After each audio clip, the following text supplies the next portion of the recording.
Because the fact is that the programs that are labeled as being for the poor, for the needy, almost always have effects exactly the opposite of those which their well-intentioned sponsors intend them to have. As an example, what are you referring to? Let me give you a very simple example. Take the minimum wage law.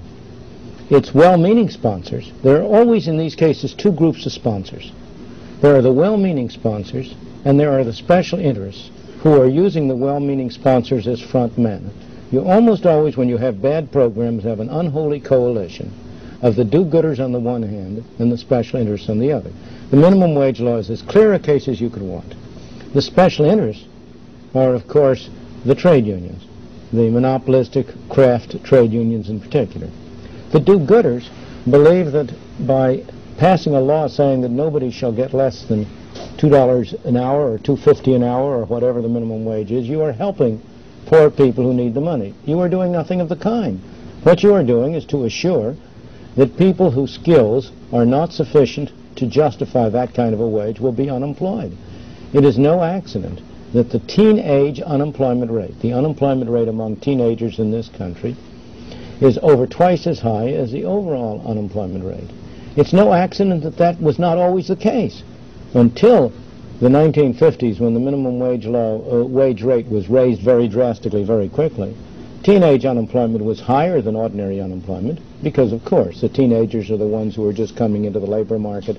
They're searching and finding jobs, and it's understandable that on the average they would have be unemployed more. But it was nothing like the extraordinary level it has now reached. It's close to 20%. Why? Because the minimum wage law is most properly described as a law saying employers must discriminate against people who have low skills. That's what the law says. The law says here's a man who has a skill which would justify a wage rate of $1.50, $2 an hour. You may not employ him. It's illegal because you have to. If you employ him, you have to pay him $2.50. Well, what's the result? To employ him at $2.50 is to engage in charity. Now, there's nothing wrong with charity, but most employers are not in a position where they can engage in that kind of charity.